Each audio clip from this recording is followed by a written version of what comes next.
இந்த வீடியோ வந்து நம்ம லாஸ்ட் ஸ்டால் பத்தின ஒரு சின்ன அப்டேட் தான். நம்ம இதுவரை நிறைய ஸ்டால்ஸ் போட்டிருந்தாலும் அது காலேஜஸ்ல, காலேஜ் ஈவெண்ட்ல அந்த மாதிரி தான் ஃபோக்கஸ் பண்ணி போட்டிருக்கோம். பட் மே லாஸ்ட்ல நம்ம விருதுநகர்ல போட்ட ஸ்டால் தான் ஃபர்ஸ்ட் டைமா பப்ளிக்கா போட்டது. அதுவும் 2 days கண்டினியூஸா, சாட்டர்டே அண்ட் சண்டே கண்டினியூஸா ஸ்டால் இருந்தது. அது வந்து ரொம்பவே டிஃப்ரெண்ட் எக்ஸ்பீரியன்ஸா இருந்தது. நம்ம காலேஜஸ்ல போய் ஸ்டூடெண்ட்ஸ் ஃபேஸ் பண்ணி நம்ம சேல் பண்றதுக்கும் பப்ளிக்ல சேல் பண்றதுக்கும் ரொம்ப வேஸ்ட் டிஃபரன்ஸ் இருந்தது. அது நிஜமாவே ஒரு லேர்னிங் எக்ஸ்பீரியன்ஸ் தான். நம்ம ஆர்கனைசர்ஸ் எப்படி சூஸ் பண்ணணும், ஸ்டால்ஸ் எப்படி பிளேஸ் பண்ணணும் அப்படின்னு நிறைய விதமான நாலேஜ் கிடைச்சது.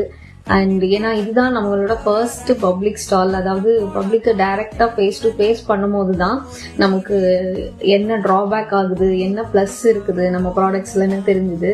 அது மட்டும் இல்லாம நம்மள மாதிரியே இருக்கிற MSME ஓனர்ஸ் அவ்வளோ பேரை மீட் பண்ண முடிஞ்சுது. 10 to 12 years எக்ஸ்பீரியன்ஸ் இருக்கிறவங்க அண்ட் எவ்ரி மந்த் ஸ்டால் போடுறவங்க, அந்த மாதிரி அவ்வளோ ப்ராடக்ட்ஸ் ஓனர்ஸை என்னால் டைரக்டா மீட் பண்ணி பேச முடிஞ்சது. அவங்க கிட்ட இருந்து அவ்வளோ நாலேஜ் ஷேர் பண்ணிக்கிட்டாங்க. எங்களுக்கும் அது ரொம்பவே ஹெல்ப்ஃபுல்லா இருந்தது. ஸோ நிறைய கான்டாக்ட்ஸ் கிடைச்சது, நிறைய ஆர்கனைசர்ஸ் கான்டாக்ட்ஸ், பிசினஸ் லீட்ஸோட கான்டாக்ட்ஸ், அதெல்லாம் கண்டிப்பா நமக்கு ஃபியூச்சர்ல யூஸ்ஃபுல்லா இருக்கும். என்ன மாதிரியே ஸ்டால் போடணும்னு நினைக்கிற ஸ்மால் பிசினஸ் ஓனர் எல்லாருக்குமே நான் அந்த 2 days ஈவெண்ட்ல கத்துக்கிட்ட விஷயங்கள், எக்ஸ்பீரியன்ஸ் பண்ண விஷயங்கள், ஒரு சேஞ்ச் பண்ணணும்னு நினைக்கிற விஷயங்கள் எல்லாமே ஷேர் பண்ணியிருக்கிறேன். Just check out the description. நீங்களும் இந்த மாதிரி ஆல்ரெடி ஸ்டால் போட்டிருந்தீங்கன்னா அதுல உங்களுக்கு கிடைச்ச experience or plus or minus, நீங்க ஃபேஸ் பண்ணது எல்லாத்தையுமே கண்டிப்பா ஷேர் பண்ணுங்க. Let's share and grow together. Thank you.